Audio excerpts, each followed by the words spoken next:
Hello, everyone. Welcome. My name is Heather McNeil. I do voter engagement work for the League of Women Voters of Andover, North Andover.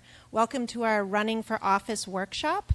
We are here at the North Andover Historical Society, so welcome if you have not visited here before. We hope you might look around and come back at a time when you can spend some more time in the exhibits that are here. Tonight, our league is joined by our friends at North Andover CAM, who are recording this event so we can share it with others who could not be here with us this evening. And we are grateful to have some experts here to advise us today. We are joined this evening by Austin Simcoe, who is Andover's town clerk and deputy town manager. Jason Tate, the Director of Communications and Public Education at the Office of Campaign and Political Finance, otherwise known as OCPF. And we have two elected officials, Melissa Danish from the Andover Select Board and Janice Phillips from the North Andover Select Board, who will be sharing their experiences running for office and serving our communities. We plan this event as both of our communities, as well as I'm sure many others around the state, have been having uncontested races for offices or even unfulfilled seats or unfilled seats with no candidates running. So we kind of want to inspire some people, and we would like to change that and have some healthy elections and open and detailed conversations on the issues that impact us all. So our goal tonight is that if you are thinking of running for elected office, or if you are considering helping someone with their campaign, we're hoping that you will leave here tonight with enough information to get yourself started and also know who to talk to if you have questions along the way. We will have our presenters speak first, and then we will have time if anyone in the audience has any questions.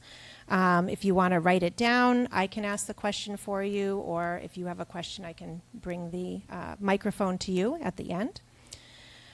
Following the Q&A, we hope you will join us for refreshments in the lobby. There's plenty. Please take some home if you'd like, but maybe also to kind of mingle and talk further with either our panelists or someone from the League of Women Voters, or speak with each other if you have questions. We're all here to kind of help each other.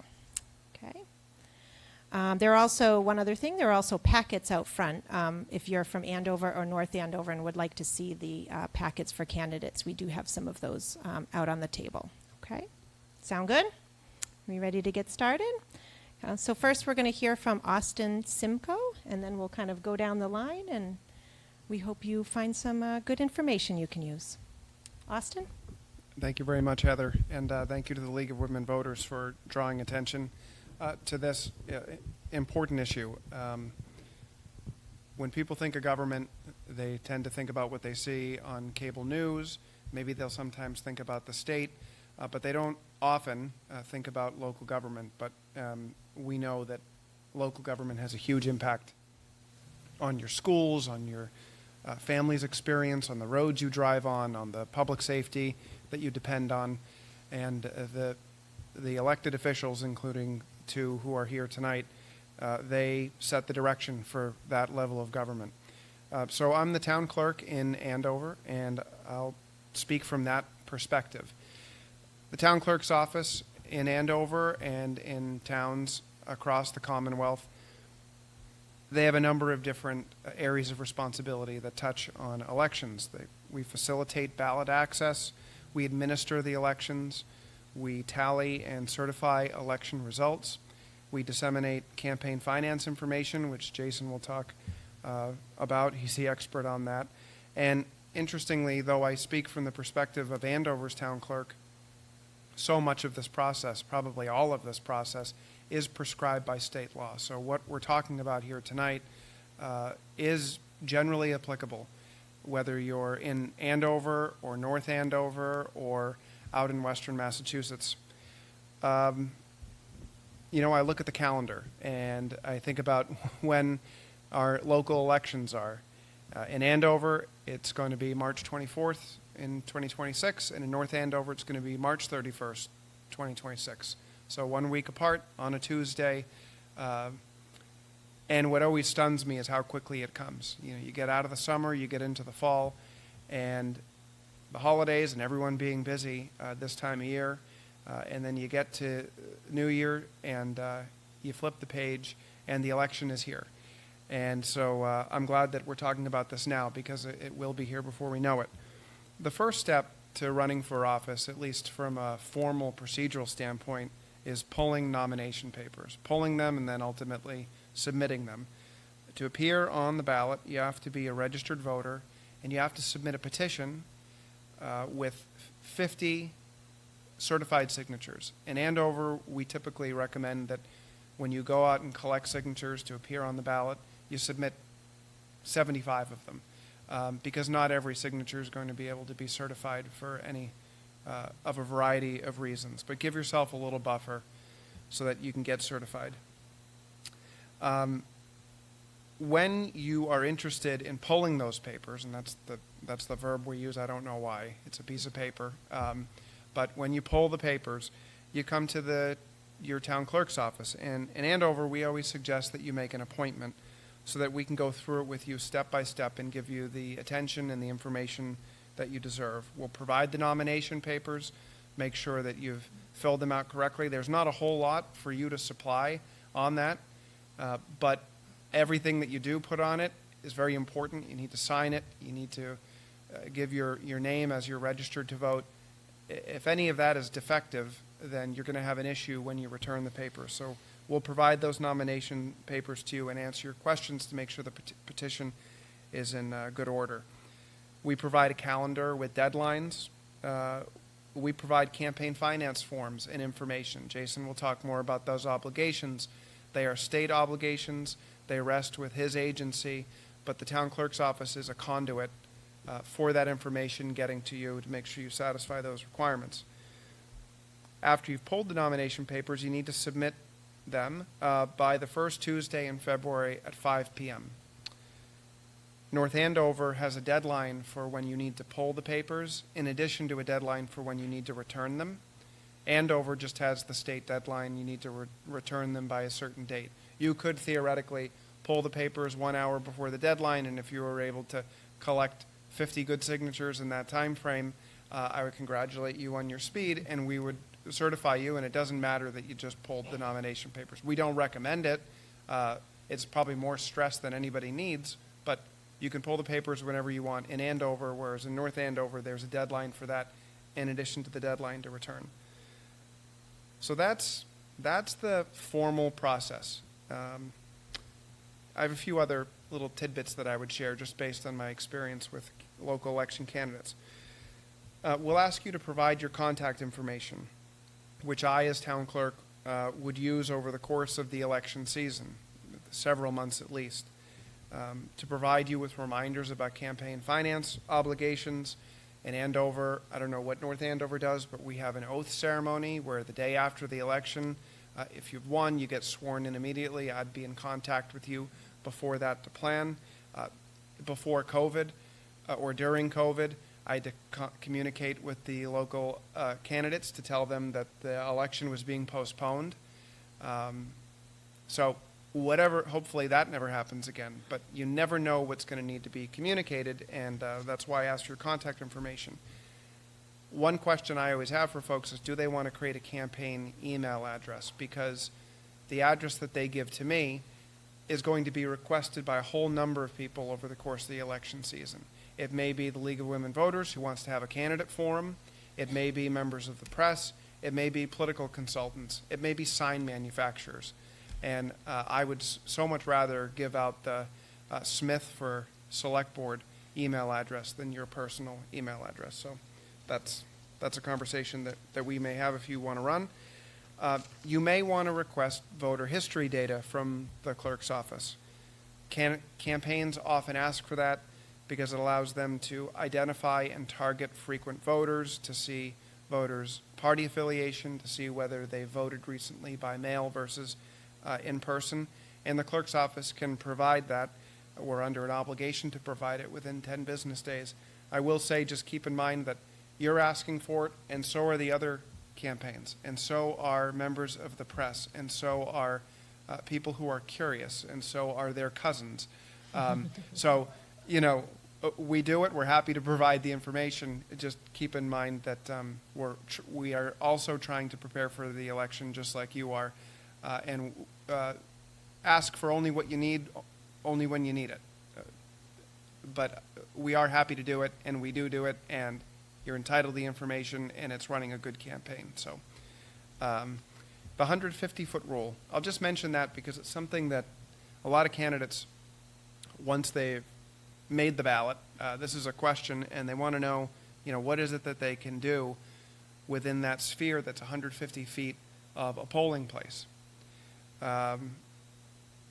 You can't post or exhibit or circulate or distribute campaign materials that are meant to influence a candidate or a ballot question, for that matter, on that particular election. So, if Melissa is on the ballot, we wouldn't let anyone come in with a Danish for Select Board sweater, right? Interestingly, if someone came in with a Make America Great Again or Trump for America or, Gavin Newsom for America, that's political, but it wouldn't be an issue because they're not on the ballot, right? So there's a distinction to be made there. You can get signatures for nomination papers and petitions and referenda outside the 150-foot buffer, but not within it. Voters can bring materials into the voting booth to help them make their decisions, but those can't be visible to others, right? So you're allowed to bring what you need into the booth to make an educated vote, but you can't use it as a campaigning opportunity. Exit polling, which I don't see that happen that much at a local election level. No, but there we go. Someone's done it. Yeah. So we don't see it a whole lot, but come to think of it, the only time I have seen it has been for a local election race. So there you go. And that is allowed. It's amazingly accurate. Yeah, I believe it. As long as people are giving you honest answers, it's a pretty good way to see how you're faring. And meeting and greeting by candidates who are not on the ballot are allowed within the 150-foot buffer. And these rules are enforced by the town clerk's office, the precinct wardens, and the police officers. The last thing I'll say, again, because it tends to come up, are lawn signs. Campaigns have lawn signs. Sometimes I feel like a referee in the lawn sign wars. They're allowed in public way. They're not allowed in public ways and on public land.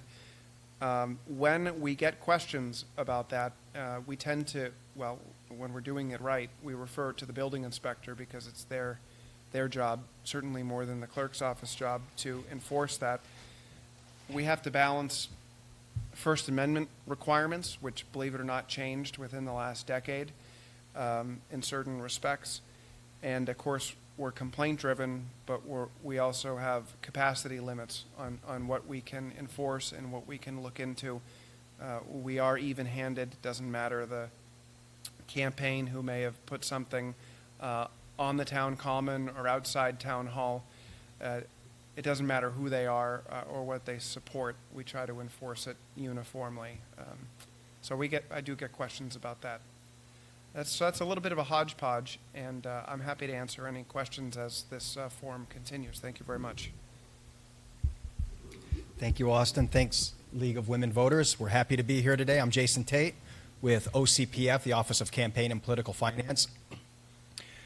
Just to explain or give you a feel for what OCPF is all about, because some of you may be hearing about us for the first time, I recall this conversation I had with my brother when I was first hired there. And, I call him up, and I'm all excited, telling him about my new job and making it sound real important. We have 18 people. We're in Boston next to the State House. We have like 2,500 candidates and committees. They raise and spend money. They buy lawn signs, and they send mailings, and they feed their volunteers. And then there are certain rules about their spending, and they have to file these reports electronically, some of them paper, some other ones. And then we provide those to the public. And I went on, and at the end, his comment was, so basically you teach people how to fill out government forms. And, he said it in a way that was a little bit insulting, but he got it. He nailed it. Our agency, the 18 of us up there, I'm kind of right in the middle of our office. I have cubicles to my right and left, and I just hear the phone ringing all day long. You don't hear the emails, but you can hear the clacking of people answering emails. bottom line is, the campaign finance law, it's about this thick. That doesn't look big, but when you're talking about legal language, that's a lot of stuff to know. In fact, when someone is hired at OCPF, it takes about 2 or 3 months before we say, all right, you're ready to go. You can start answering questions. We're expecting you to run for office and know the campaign finance law after reading our little guide here, this one-page guide, where we tried to summarize all of that law down into this. So just know you're going to have knowledge gaps. Please reach out. Be one of those people who calls us, sends the emails, and it's our job to help you fill out those government forms. So I can speak forever on this topic because there is so much to talk about, but I'm going to try and narrow it down in the limited time I have to about 10 hot topics that might be of interest to someone who's considering running for office. We don't want the campaign finance law to be a barrier to run for office. If you're running in Andover and North Andover,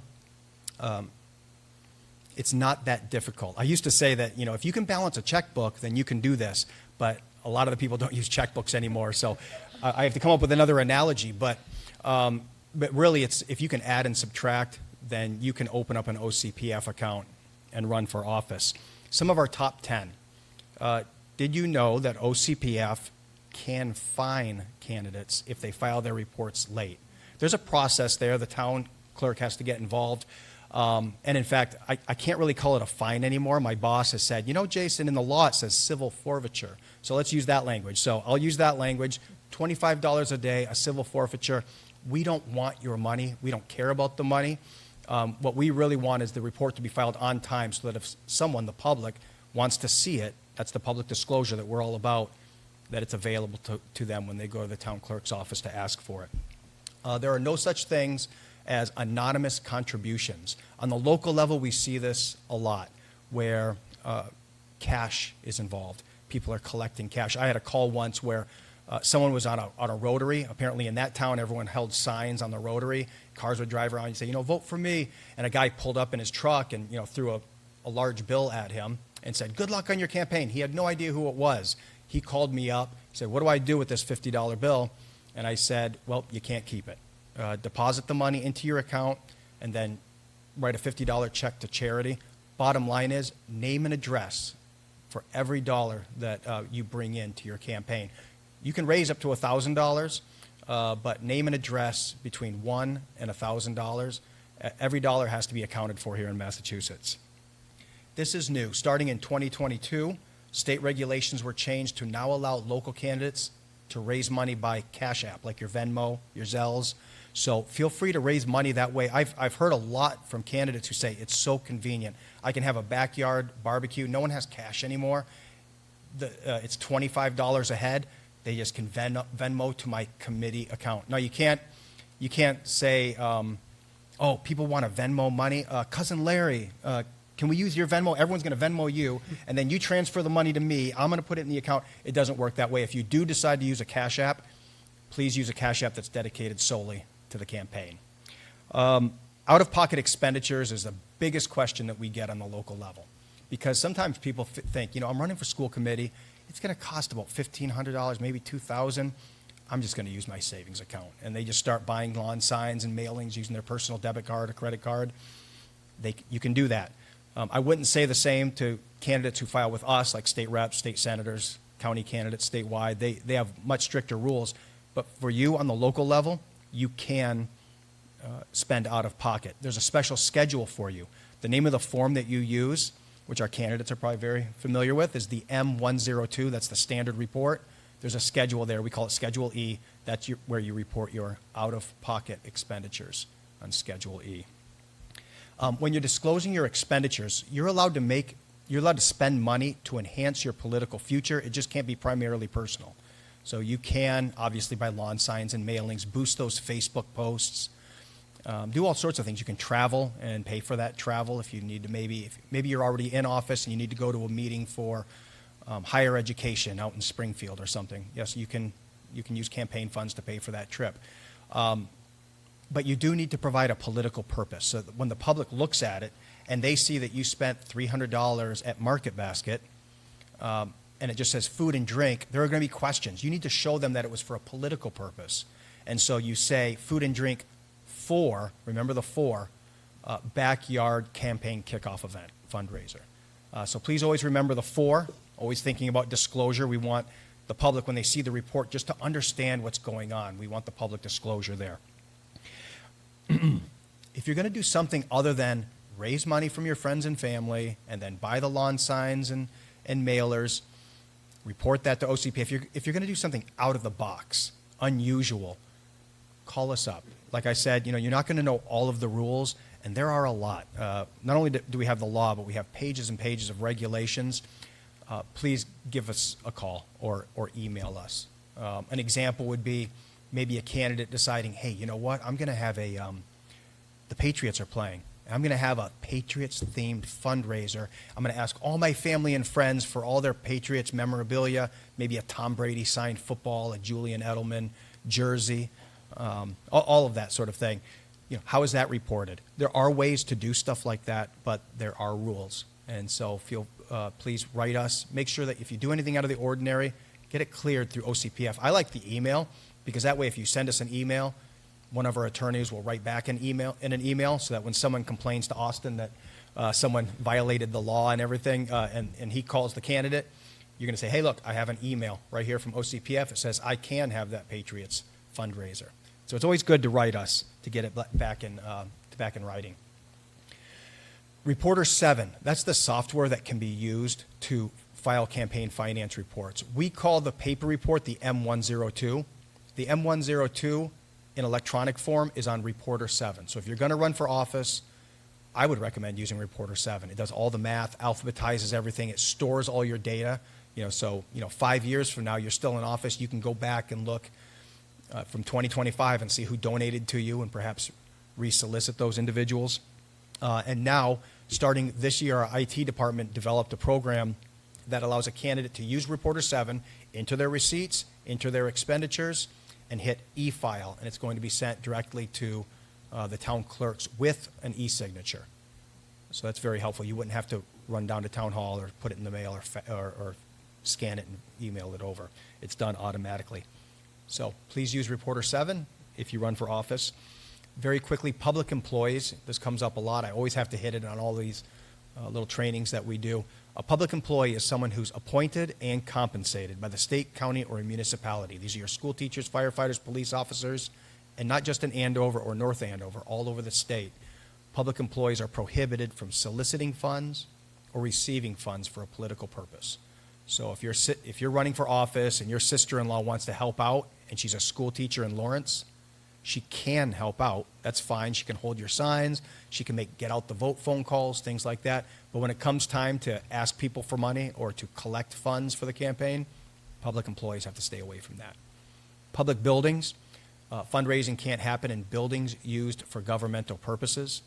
So if you do get permission to use, let's say, the library for some sort of a meeting, campaign meeting, that's fine.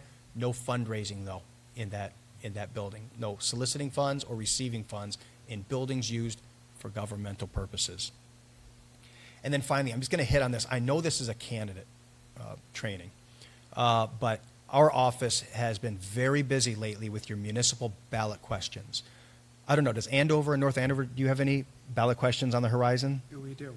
You do? Yeah. You do have one coming up? Okay. I think. You think? Yeah, they're always kind of floating out there. Yeah. Someone always has the idea to have a ballot question.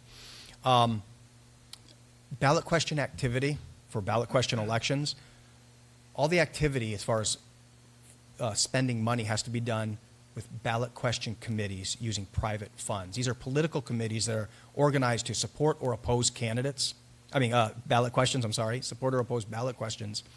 And what happens is, like, let's say you want to build a new school. The superintendent might get nervous and be like, I don't know if this is going to pass. If it doesn't pass, we're going to lose accreditation or whatever it is. They might send out an email saying, please vote yes. This is the reason why. If it doesn't pass, then we're going to lose accreditation. That's prohibited. State law prohibits public resources, which is anything paid for by the taxpayers, from being used to influence the vote on a ballot question. So I know this this doesn't apply directly, but if you get elected to office, these sorts of things are going to come up. And I just wanted to plant that seed out there to let you know, at least in the back of your mind, that there are rules when it comes to ballot questions, and public resources cannot be used to distribute information concerning a ballot question. All right. Thank you very much. Thank you, Jason. I'm Melissa Danish, and I want to thank Heather and the League of Women Voters for having us here today.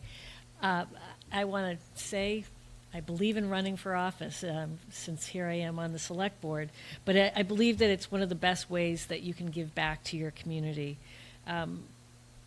Understanding that local elections and local government, it's all about residents working together on the things that shape our daily life. Schools, budget, planning, recreation. It's about caring for the place that you live in and respecting the people that make it a community. I recently heard an interview where someone was asked, in this day and age, why should people run for office? And her answer really stuck with me. The country needs you. There's nobody like you. Know the power of you. And I loved it because it's true. When people get involved locally, it creates something really powerful. It as a community, it shapes its own future when that happens. And that's what gives a town its strength and sustainability. So a little bit first about me and my experience running for office and my why, as in why did I run for office? Well, it's simple. I wanted to give back to my community, give back to a place that's given so much to me and to my family. I grew up in Andover, raised my 3 children there, worked there, coached soccer there, volunteered at my kids' schools, at a food pantry in Andover, and then organizations in the community like the Lawrence Boys and Girls Club. I started attending local meetings, like planning board meetings, speaking at them, at town meetings, on issues that I cared about. And it's not because I had any special expertise, but because I cared. I have a voice that I want to have heard. Everyone's voice matters, and that's back to that power of you. Once I became a lawyer, I joined this League of Women Voters, and that was a while back, and learned a lot about what, especially in the local level, what does democracy mean. So it was fantastic. If I can give a pitch to people to join the league, I highly recommend it. But I also, got involved in other things. Volunteered as a library trustee. I was an election worker. Served on the town manager's revenue and expenditure task force. I was elected twice to a Punchard Free School Trust, an organization in Andover. It's an elected position. And then in 2020, I was elected to the select board and was reelected last March. And really what all of these experiences have in common is that they've really deepened my understanding of community and shown me, the heart of public service, I think, is the listening and the learning and taking part. So these experiences gave me my why I ran for office, and to strengthen the community that shaped me and my family, and to help it thrive for other families. So I've got a few thoughts on running for office, things I've learned or observed that hopefully will be helpful to others. Anyone can run, as long as you're a U.S. citizen and live in your town, and run it by the town clerk if there's any question on those. But other than that, there's no resume or single background for a candidate. In fact, I think boards are strongest when there's real diversity in terms of experiences and perspectives. Next point, build a team. Campaigns take work. There are the signs and the postcards and the website and knocking on doors. Don't try to do it all yourself. I mean, maybe it's possible, but it's a lot of work. And so when people offer to help, say yes. And, you know, you can have a list of the different items available, but hopefully you'll have some people by your side that can also spread that word, because it builds momentum for your campaign, and it helps build community support. Know your why. I mentioned that a couple times. You know, what is my why? But that's your anchor. People in this process will disagree with you. When that happens, you know, sometimes strongly, but knowing your why, I think, really keeps you steady. And it makes you, at least for me, more open to listening and learning. Point 4, be respectful and seek connections. You know, respect builds trust. Even when you disagree, look for the common ground. I think some of the hardest conversations can sometimes be the most valuable ones. Number 5, expect discomfort. Running for office puts you in situations that aren't always comfortable. Talking to strangers, asking for donations, asking questions, answering tough questions, feeling like you don't have all the answers, maybe sitting through heated meetings, but all of that's normal. You know, you'll get through it, and I know for me, it built confidence every time it happened, and it's back to remembering your why. I think that's what really helps you get through that discomfort and keeps you focused on what your goal is and how it is you want to help. Next point, do your homework. Go to the meetings of the board that you want to sit on. Some of these may seem obvious, but you'd be surprised. Some people don't go to the meetings, so they may not have an idea of what this group does. How often do they meet? What's the time frame, or what's the expectations in terms of obligations at the meeting, preparation? I also suggest you make sure you go to your town meetings and make sure you vote, because people will ask you why you didn't go.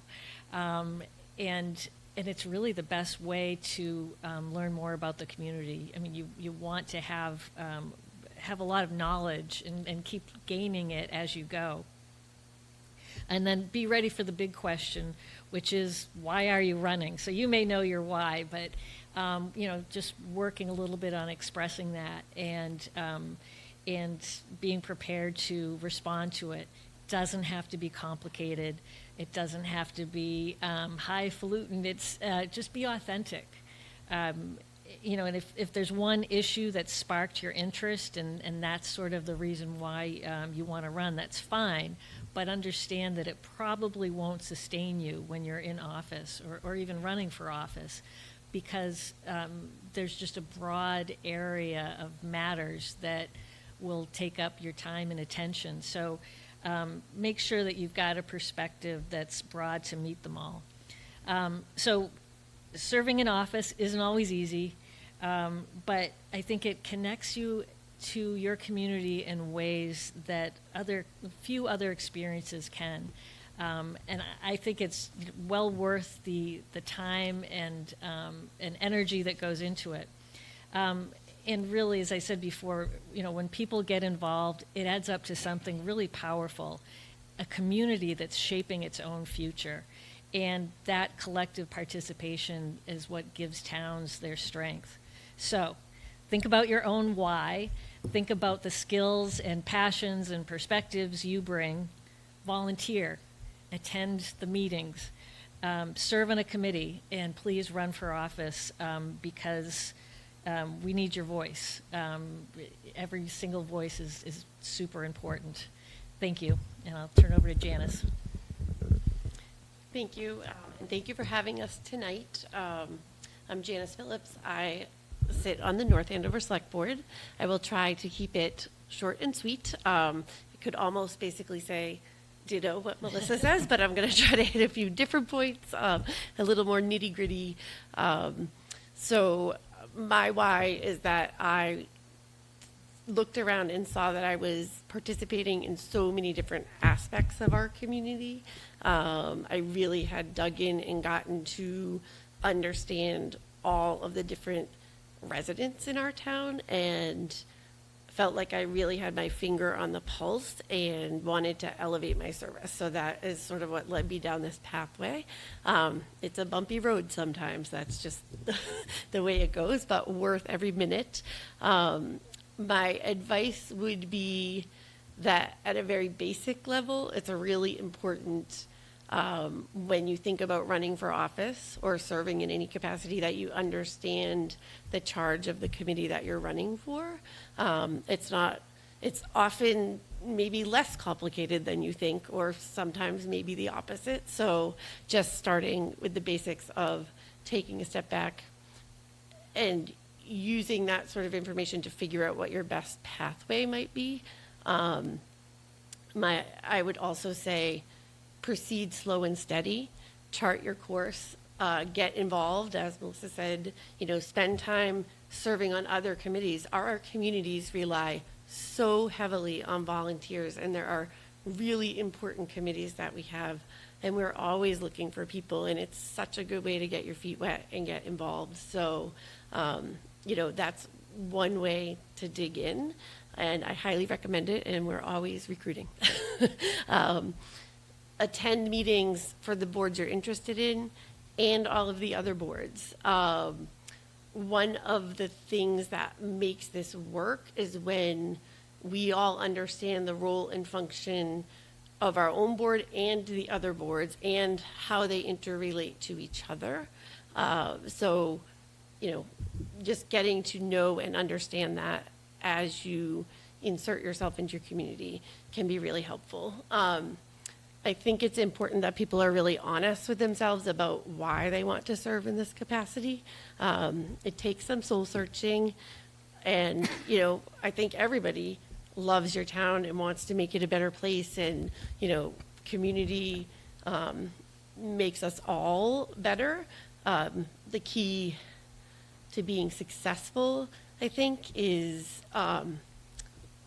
just owning that and really thinking about why. If you are someone that has one agenda, this may not be the way for you. There's probably another way for you to get your agenda across, but you do have to, I think, personally be open-minded and willing to look and listen to everybody in our community. That is our role, right, is to represent all voices. So,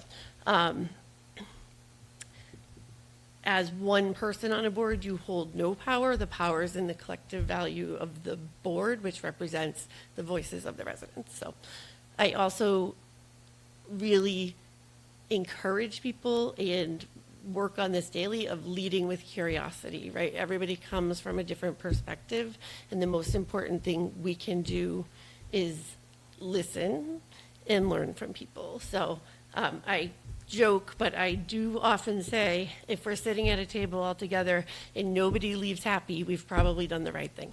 So I really think one of the other most important things you can do is ask questions. Ask questions of people who sit on other boards. Ask questions of your community, of your friends, of your neighbors. Find out where they think the gaps are, the direction they want to see the town go. But getting to know the people who are currently serving in these capacities goes a really long way toward helping people understand what it will be like to serve and to run. So, and honing your collaboration skills, which we definitely have already touched on. There's not much more to say about that besides it's the only way that anything gets accomplished in our towns is the collective partnerships between groups. So, and that you also need to grow a thick skin if you want to run for public office. That's something that maybe you don't think about ahead of time, but it's nice to know you have other people around you to support you, but I think it's really important to know that you're exposing yourself and your family, and it's not always easy. So be mindful of that. So, and as someone who's been involved in many political campaigns at many different levels, I can't recommend enough that a great way to sort of jump into this world is to start by doing that. Find a candidate you support, find someone you believe in, and work with them to support them getting to office, you will learn more than you ever thought possible about how this process works. So and I think Melissa also touched on this, but you don't have to be perfect. You don't have to be good at this or have all of the skills. You just need to be yourself and be authentic and be genuine and want to serve your community. So I think it's possible for anybody to jump in and do this. So, all right. Thank you all so much for sharing all that information. A couple of things that you mentioned that reminded me of other things. Like with the league, when I first got started with the league, I started going to meetings. And it is true that when you do go to all the different board meetings, you get a much better understanding of how the whole system works together, and you just sort of start to understand the issues in the town and hear it from different perspectives. So that's that was a great piece of advice, I think, from both of you. And Jason, I am in the middle of my ethics training. I just switched jobs and I work in a public school, so we're working on that. I have one question to ask, but then I will turn it over. If there's anyone in the audience who would like to ask a question, I'm happy to bring you the microphone, or if you've written one down and would like to bring it up to me, that's totally fine. If you don't, that's okay. We also have time afterwards if you want to talk personally with anybody.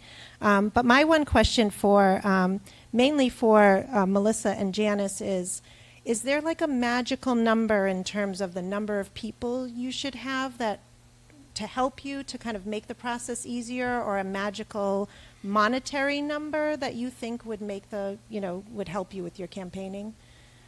Really good questions. I think it varies, right, year to year, but as far as people, the more the better, right? The more people spreading the word about you and your candidacy and why they believe in you, the better.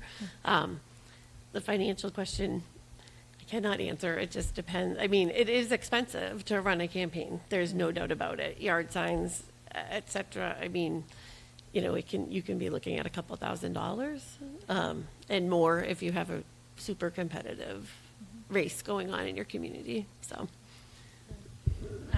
I guess I'd add, like, in terms of number of people, I don't know that there's a magic number, but making sure that you've got kind of a core group, maybe it's a handful of people that you can talk to, bounce ideas off of your thoughts on different items. And, think of all the circles that extend from there. There may be people that just have time to send out postcards for you, or are happy to help you on the Saturdays before the election to hold signs. So, kind of keep track of that.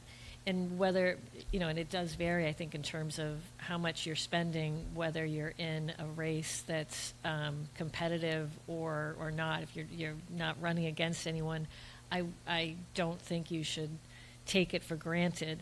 You want to put your best foot forward and still, even though you may not have an opponent, be in a position to explain, why you're running and show your commitment to that. So expect to spend some sort of money for sure. Do you have like a most effective way, or could you recommend some effective ways in terms of getting to know people? I think where there is a community gathering is a great way to have those one-on-one conversations.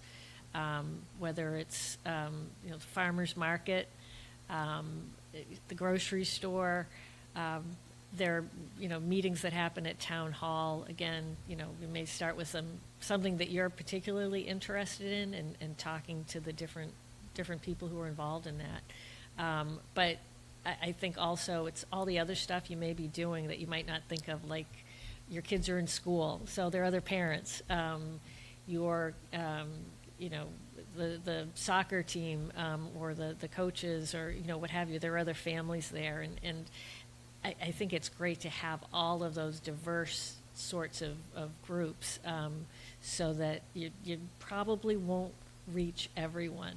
But if you can think about all the people that you interact with from time to time, there's a good chance you're going to capture a really good variety. I would agree with that. I think the key, as we are sort of said before, is it's those roots you plant before you decide to jump in and run, right? It's your connections to all of those other groups before you take the leap. Got it. Does anyone in the audience have any questions?